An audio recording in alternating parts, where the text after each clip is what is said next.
அந்த பூச்சியை கொல்றதுக்கு என்ன செய்யறதுன்னா, உங்கள் தோட்டத்தில் கத்திரி செடி இருக்குது, பூச்சி திங்குது. சுண்டைக்காய் செடி இருக்குது, திங்கலை. சுண்டைக்காய் செடி தானாக முளைச்சது, கத்திரி செடி நாம் நட்டது. ஏன் சுண்டைக்காய் செடியில் திங்கலைன்னா இலை கசப்பாக இருக்குது. அப்போ சுண்டைக்காய் செடியோட இலையை பிடிச்சி கசக்கி அந்த சாரை கத்திரி செடி மேலே தெளிச்சிங்கன்னு வச்சுங்க, அதையும் பூச்சி திங்காது. இவ்வளவு தாங்க பயிர் பாதுகாப்பு. ஆடு மாடு திங்காத செடி கொடிகள். ஆடு மாடு திங்க அலையுது இல்லை, அந்த இடத்துல போய் பார்க்கணும். அப்போ செடி இருக்குன்னா திங்கலை.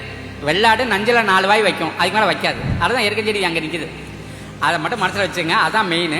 ஆடாதோட ஆடு தீண்டாப்பால், ஊமத்தை, எருக்கு, தும்பை, துளசி, துத்தி, சோத்துக்கத்தாழை, பெரண்டை, பீனாரி, பப்பாளி, சீத்தா, நொச்சி, புங்கம், வேம்பு, தழுதாழை, வேலிப்பருத்தி, வரிக்குமுட்டி, உன்னிப்பழ செடி, தைல மரத்தேலை 20 சொல்லியிருக்கேன். எதுக்காக 20 சொல்கிறோம்னா, எங்கள் ஊரில் இந்த செடியெல்லாம் இல்லைன்னு யாரும் சொல்லக்கூடாது. இது 5-6 செடி எல்லா ஊர்லேயும் இருக்குது. அந்த வேம்பில் மட்டும் இலையை விடவும் விதை விசேடம், அவ்வளோதான் தெரிஞ்சுக்கணும். இந்த 5 கொண்டு வந்து கீழே கட்டையை வச்சு துண்டு துண்டாக வெட்டுறது, உரலை போட்டு இடிச்சா சட்னி மாதிரி வந்துடும். பானைக்குள்ளே போடுறது, கழுத்தளவு போடுறது. அதை பானையை குப்பை குழியில் கழுத்தளவு போச்சிடுறது. மூத்திரத்தை, மாட்டு மூத்திரத்தை பிடிச்சி ஊற்றி நிரப்பிடுறது. மூத்திரம் பட்ட வைக்கல மாடே திங்காது, அதுவே விஷம். சரிதானா?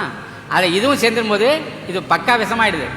இதில் 1க்கு 10 பங்கு தண்ணி சேர்த்து ஸ்ப்ரே பண்ணும். 10 நாள் ஆச்சுன்னா வாசனை வந்துடுது, பிடிச்சிடுது, ரெடி ஆகிடுது. கையை வைக்கப்படாது, எரிக்கும், அரியும், புண்ணாவும்.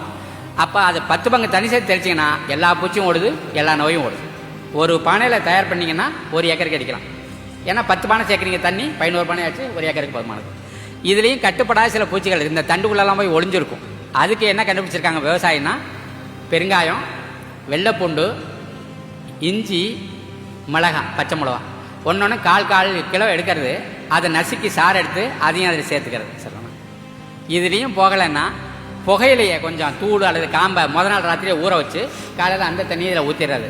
இதுக்கு மேலே பூச்சியை கட்டுப்படுறதுக்கு வேறு மருந்து ஒன்றுமே தேவையில்லை. அது பாட்டு போயிட்டே இருக்குது. இதுதான் பயிர் பாதுகாப்பு. பயிரையும் பாதுகாக்கிறோம், மனுஷரையும் பாதுகாக்கிறோம். இது பேர் மூலிகை பூச்சி வெரைட்டி.